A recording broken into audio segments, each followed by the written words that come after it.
Hello दोस्तों। तो इस वीडियो में हम देखेंगे कि अगर आप एथिकल हैकिंग सीखना चाहते हो, एक एथिकल हैकर बनना चाहते हो और आप एक बिगिनर हो, आपको कुछ नहीं पता कहाँ से कैसे क्या शुरू करना है, तो वो सब कुछ मैं आपको अभी इस वीडियो में बताऊंगा कि आपको क्या चीज़ें सीखनी ज़रूरी है, कितनी सीखनी है और कितनी नहीं सीखनी है। और कोई चीज़ सीखना है तो उसमें से क्या क्या इंपॉर्टेंट है जो सीखना है हमको, क्योंकि इसमें मैं जो भी आपको चीज़ें बताऊंगा वो सब काफ़ी वास्ट चीज़ है। सब कुछ सीखा जा सकता है पर बहुत टाइम लगेगा और उतना सीखना भी नहीं है। और एक बात, ये मेरा मेरा पर्सनल ओपिनियन है कि आप इस तरह से इस रोड मैप को फॉलो करें। आपको अगर ये पसंद ना आए तो आप दूसरा अपना एक रोड मैप तैयार कर लो। बट हाँ, मैंने ये रोड मैप काफ़ी रिसर्च के बाद बनाया है, तो एक बार देख तो सकते हो, एटलीस्ट हेल्प मिलेगा आपको। तो उसके बाद अब आते हैं पहले कि सीखना, एथिकल हैकिंग सीखने से पहले हैकिंग होती क्या है। तो देखो, हैकिंग जो है ना वो एक आर्ट है, एक ऐसी आर्ट जिसमें हम अपने कैपेबिलिटीज को यूज करके, जो एक हैकर है, जो भी एक पर्सन है जो हैक कर रहा है उसको हम लोग हैकर बोलते हैं। तो एक ऐसा आर्ट जिसमें वो किसी भी डिवाइस में किसी भी वीकनेस को, किसी भी बग को खोज के उसको एक्सप्लॉइट करता है। मतलब अपने फायदे के लिए किसी भी डिवाइस में किसी भी प्रॉब्लम को खोजना और फिर उस प्रॉब्लम को यूज करना वो एक्सेस लेने के लिए जो टेक्निकली उस हैकर के पास नहीं होना चाहिए। मतलब मान लो सिस्टम दूसरे का, किसी और का सिस्टम है, एक हैकर है, वो सिस्टम को हैक कर लिया, तो उसका जो भी डाटा का एक्सेस है वो तो उस हैकर को भी मिल जाएगा ना, बट टेक्निकली उसके पास होना नहीं चाहिए। अब आते हैं कि हैकर कितने तरह के होते हैं। तो देखो, हैकर 3 तरह के होते हैं जनरली। व्हाइट हैट हैकर, इन्हीं को हम एथिकल हैकर भी बोलते हैं। Black hat hacker, unethical hacker, और एक इन दोनों के बीच में लाई करता है, वो है great hat hacker, grey hat hacker. तो एथिकल हैकर क्या होता है, व्हाइट हैट हैकर क्या होता है, हम लोग ये देखते हैं। तो एथिकल हैकर वो हैकर जो अपने नॉलेज का सही यूज करता है। मतलब अब जैसे ये लोग जो होते हैं वो जो भी काम करते हैं परमिशन लेके करते हैं। बहुत बड़े बड़े एमएनसीज के लिए काम करते हैं या फिर गवर्नमेंट के लिए, या अपने आप भी, मतलब ओपन सोर्स भी काम करते हैं, लेकिन ये कभी कुछ गलत काम नहीं करते, अपने नॉलेज का गलत यूज नहीं करते। ये जो भी करते हैं लॉ एंड रेगुलेशंस को फॉलो करते हुए करते हैं। ये किसी को हैक करते भी हैं तो उनसे परमिशन लेके करते हैं, उनसे पूछ के करते हैं। ये हो गए एथिकल हैकर। एथिक्स का मतलब क्या होता है, मतलब सही काम करना, कुछ भी मतलब गलत नहीं करना, तो इसीलिए इनको हम एथिकल हैकर भी बोलते हैं। अगला है black hacker, black hat hacker. इनका कोई मतलब जो मर्जी आता है वो करते हैं। इनको बस अपने पर्सनल बेनिफिट से मतलब होता है। ये या तो वो पर्सनल बेनिफिट कुछ भी हो सकता है, पैसा, किसी को परेशान करना, या कोई भी रीजन हो सकता है। पर्सनल बेनिफिट तो कुछ भी हो सकता है ना। और ये मतलब कुछ भी कर सकते हैं, कुछ भी, मतलब हैकिंग ही करते हैं, लेकिन ये बहुत ज़्यादा स्किल्ड होते हैं। स्किल्ड व्हाइट हैट हैकर भी होते हैं, लेकिन ब्लैक हैट हैकिंग में इतना ज़्यादा पैसा है ना, इतना मतलब बहुत ज़्यादा, कि मैक्सिमम जो बहुत ज़्यादा स्किल्ड लोग होते हैं वो इस लाइन में घुस जाते हैं। पर ये टोटली इलीगल है, किसी ना किसी दिन पकड़े जाओगे, जेल में रहोगे। फिर आते हैं ग्रे हैट हैकर। ये जो हैकर है ये इन दोनों के बीच में आते हैं, मतलब व्हाइट हैट हैकर और ब्लैक हैट हैकर के बीच में। ये जनरली मतलब लेट 1990s में इन लोग, इस तरह के लोग आए थे एग्जिस्टेंस में। तो इसमें क्या होता है कि जो हैकर हैं, करते तो सब हैकिंग ही है, सब सेम काम करते हैं। एक परमिशन के साथ व्हाइट हैट हैकर, एक बिना परमिशन ब्लैक हैट हैकर, और जो ग्रे हैट हैकर होते हैं ये इन दोनों के बीच में काम करते हैं। मतलब मन किया तो परमिशन लेके काम किए, नहीं मन किया नहीं दिए, लेकिन जनरली ये लोग भी परमिशन लेकर ही काम करते हैं, और हमेशा परमिशन लेकर ही काम करना चाहिए। उल्टा सीधा करोगे न पा जाओगे। उसके बाद आते हैं वापस अपने टॉपिक पे कि एथिकल हैकिंग शुरू कैसे करें। तो सबसे पहले तो हम लोगों को बेसिक अपना क्लियर करना होगा, क्योंकि अब बेस ही नहीं मजबूत होगा तो अगर जब बिल्डिंग बनता है तो देखते हो कितना गहरा उसमें नींव डलाता है बेस मजबूत करने के लिए। बेस मजबूत ही नहीं होगा तो हम लोग क्या ही करेंगे, कुछ नहीं। तो इसलिए ये जो आपको अभी स्क्रीन पे 5 पॉइंट्स दिख रहे हैं, ये सब के हम मतलब ये सब का नॉलेज हमारे पास होना चाहिए, सब हम लोग को पढ़ना है। अब ये काफ़ी बड़े बड़े टॉपिक्स हैं, सब कुछ नहीं पढ़ा जा सकता है इन सब में, तो इसलिए इसमें कितना पढ़ना है, क्या पढ़ना है और क्या नहीं पढ़ना है, ये अभी हम लोग आगे डिस्कस करेंगे। तो सबसे पहले आते हैं बेसिक्स ऑफ कंप्यूटर। कंप्यूटर की सारी बेसिक चीज़ें सीखनी है हमें, जैसे कि कंप्यूटर ऑन ऑफ करना, फाइल को इधर उधर करना, कॉपी पेस्ट, कोई भी सॉफ्टवेयर इंस्टॉल करना, डिलीट करना, इंटरनेट एक्सेस करना, कुछ भी डाउनलोड करना, और ज़रूरत के हिसाब से कंप्यूटर की कुछ बेसिक सेटिंग्स को चेंज कर पाना। और बाकी वही rest of the basics, wallpaper change करना इधर उधर, दिन भर थक जाने के बाद रात को इनकॉग्निटो मोड ऑन। उसके बाद आते हैं जो अगली चीज़ है वो है ऑपरेटिंग सिस्टम। अब ऑपरेटिंग सिस्टम एक बहुत बड़ा टॉपिक है, ये देख के यहाँ से काफ़ी लोग भाग जाएंगे, लेकिन ये ज़रूरी है। ऑपरेटिंग सिस्टम होता क्या है मैं आपको पहले ये शॉर्ट में बता दूँ। ऑपरेटिंग सिस्टम या ओएस एक सिस्टम सॉफ्टवेयर है जो कि आपके पीसी और हार्डवेयर के बीच कम्युनिकेशन इस्टेब्लिश करता है और यूज़र को इंटरफेस प्रोवाइड करता है कि वहाँ पे यूज़र कोई भी एप्लीकेशन सॉफ्टवेयर इंस्टॉल कर सके, उसको यूज़ कर सके, इसलिए ये टॉपिक भी ज़रूरी है। उसके बाद इसमें हम लोग को क्या सीखना है, बहुत बड़ा टॉपिक है, तो इसमें हम लोगों को सीखना है file system, working of operating system, communication between hardware and software, disk management, memory management, process management, RAM, ROM, data storage. अब ये भी थोड़े डीप टॉपिक्स हैं, इसमें भी बहुत ज़्यादा डीप में मत जाना, नॉलेज ले लेना काम भर, अपने आप समझ जाओगे जब पढ़ोगे कि कितना पढ़ना है और कितना नहीं। उसके बाद अब देखो, ऑपरेटिंग सिस्टम भी ना तीन है, मेनली तीन तरह के होते हैं, विंडोज़, लिनक्स और मैक ओएस। तो जो भी नॉर्मल पीसी आता है, जो भी मतलब मैक्सिमम लोग यूज़ करते हैं, अनटिल अनलेस तुम किडनी बेच के लैपटॉप नहीं लियो, तो उसमें विंडोज़ इंस्टॉल रहता है। आपके लैपटॉप में, मैक्सिमम लोगों के लैपटॉप में विंडोज़ ही होता है, तो वो तो सीख ही जाओगे। अब अगला है मैक ओएस, तो मैक ओएस वही जो एप्पल वाले हैं उनके पास मैक ओएस है, उसमें मैक ओएस आता है। अब लिनक्स, लिनक्स थोड़ा सा जरूरी है, मतलब हैकिंग के फील्ड में जाओगे तो आज नहीं तो कल नहीं तो परसों लिनक्स यूज़ करना ही है। ऐसा नहीं कि विंडोज से नहीं हो सकता, पर लिनक्स में कुछ टूल्स हैं, कुछ एड ऑन फीचर्स हैं जो मतलब काम आते हैं। तो लिनक्स कैसे यूज़ कर सकते हो, कैसे इंस्टॉल कर सकते हो, इसके लिए मैंने ऑलरेडी एक वीडियो बनाया है, यहाँ आई बटन पे क्लिक करोगे अभी तो दिख जाएगा, तो देख लेना वहाँ से अगर नहीं आता है तो। उसके बाद हम लोग लिनक्स क्यों, मतलब लिनक्स में क्या पढ़ना है, क्यों पढ़ना है वो तो समझ गए, क्या पढ़ना है ये भी बहुत बड़ा चीज़ है, पूरा नहीं सीख, मतलब सीख सकते हो टाइम के साथ तो सीख ही जाओगे, बट जब स्टार्ट करो तो थोड़ा कुछ कुछ सीख लो। जैसे लिनक्स को यूज़ करना, उसमें भी वही कैसे कोई भी सॉफ्टवेयर इंस्टॉल कर सकते हैं, डिलीट कर सकते हैं, कोई भी चीज़ को मॉडिफाई कर सकते हैं अपने हिसाब से, कैसे उसमें सेटिंग्स को चेंज कर सकते हैं, कैसे ऑपरेटिंग सिस्टम अपडेट करते हैं, उसके कुछ बेस, मतलब ये पूरा जनरली ये कमांड पे काम करता है, तो इसके कुछ कमांड सीख लेना। उसके बाद इसमें कैसे रिपोजिटरीज गिटहब से मतलब कुछ भी डाउनलोड करना है रेपो, कैसे उसको यूज़ करना है ये सीख लेना। और फिर वही इसमें भी बाकी अपना रेस्ट ऑफ टर्मिनल यूज़ करना सीख लेना, और फिर वही बेसिक इनको। उसके बाद है कंप्यूटर नेटवर्क्स। अब इस टॉपिक से भी बहुत लोग भागते हैं, इससे ही नहीं एक्चुअली, मतलब सब टॉपिक से भागते हैं। कंप्यूटर नेटवर्क्स हुआ, ऑपरेटिंग सिस्टम हुआ, प्रोग्रामिंग लैंग्वेज हुआ, तो देखो ये सब जरूरी है। शॉर्ट में बताता हूँ ऑपरेटिंग सिस्टम क्यों जरूरी है। मान लो कि तुम चोर हो, ठीक है। अब चोर हो, रोड पे तुम्हारी गाड़ी लगी हुई है, कोई चोर, तुम चोर हो, रोड पे एक गाड़ी लगी है, तुमको उस गाड़ी को चुराना है।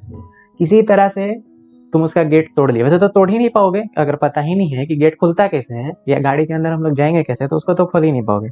लेकिन मान लो गेट तोड़ ली, ठीक है, अब गाड़ी के अंदर आ गए, गाड़ी चलाने ही नहीं आता है तो चोरी करके भी क्या करोगे, है कि नहीं। अब हैकिंग भी, मतलब गाड़ी के अंदर अगर हम सिर्फ घुस गए किसी तरह ताला तोड़ के, अब गाड़ी चलाने आएगा तो ना चोरी करके भागेंगे, सिर्फ गाड़ी में बैठ कर क्या ही कर लेंगे, कुछ हो सकता है गाड़ी में बैठ के, नहीं ना। अच्छा, हमको सिखा रिया है।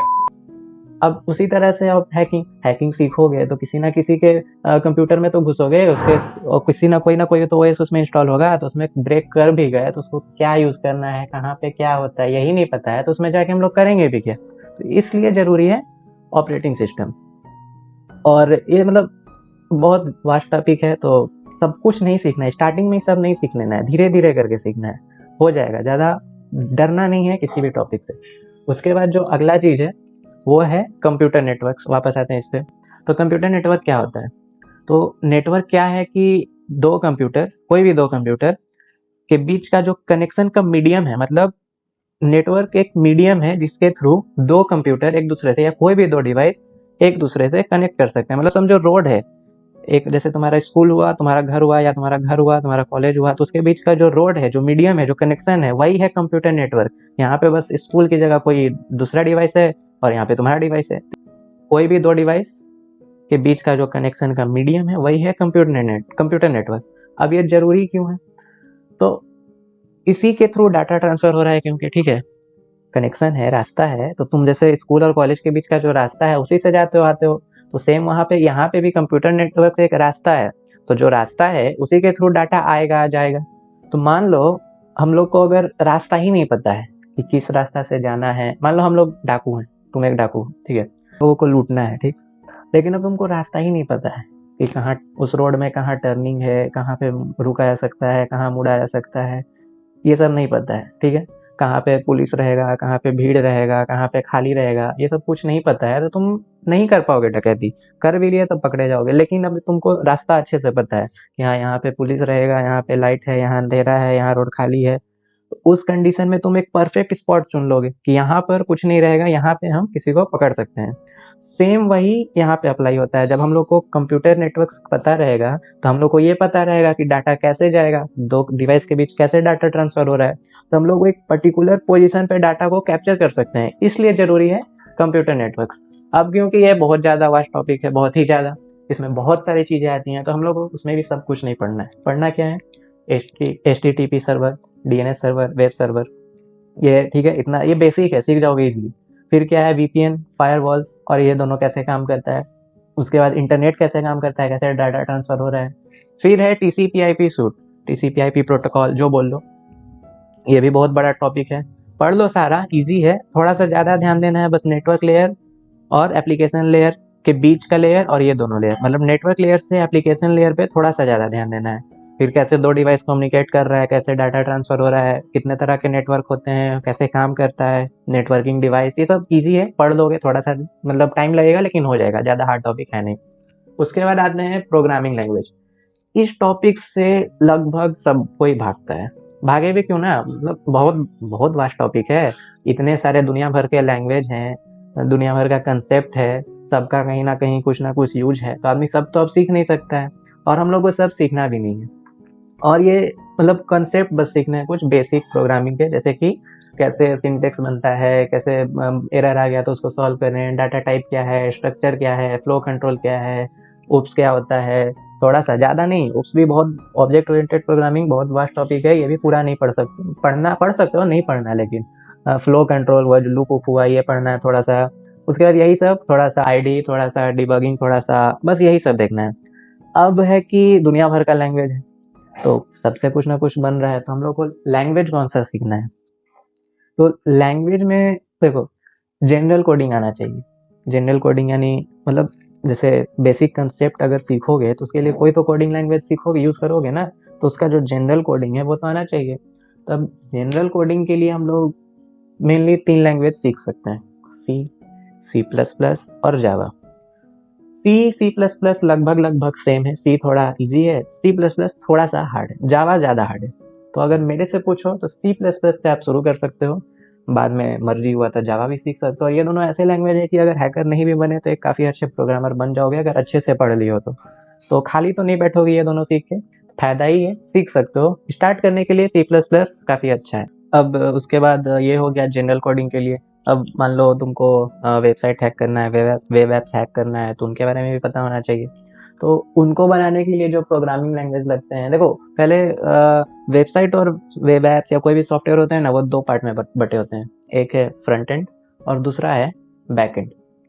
फ्रंट एंड हुआ जो भी कुछ आपके सामने दिख रहा है, मतलब जो भी इंटरफेस आपको स्क्रीन पे आपके सामने दिख रहा है, वो होता है फ्रंट एंड। फ्रंट एंड इसी को बोलते हैं, मतलब जो भी कुछ सामने में दिख रहा है हम लोग को। अभी आपको जैसे यूट्यूब पे ये वीडियो दिख रहा है सामने में, तो ये हो गया यूट्यूब का फ्रंट एंड, या जो भी इंटरफेस दिख रहा है ये हो गया यूट्यूब का फ्रंट एंड। और बैक एंड हुआ जो भी कुछ एक्शन पीछे में चल रहा है, जैसे अभी नीचे में लाइक बटन है, इसको आप दबाओगे, सब्सक्राइब बटन है, इसको दबाओगे, इसको दबाओ और देखो कि क्या हो रहा है, मतलब इसको आप दबाओगे तो क्या होगा, ये जो एक्शन है ये हुआ बैक एंड।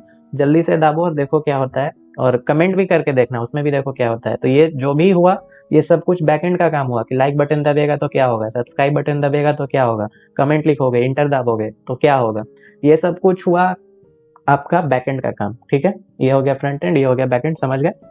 अब देखो, इसको बनाने के लिए कोई भी वेबसाइट या कोई भी वेब एप्स के लिए 3 चीज़ें चाहिए फ्रंट एंड बनाने के लिए, HTML, CSS और जावास्क्रिप्ट।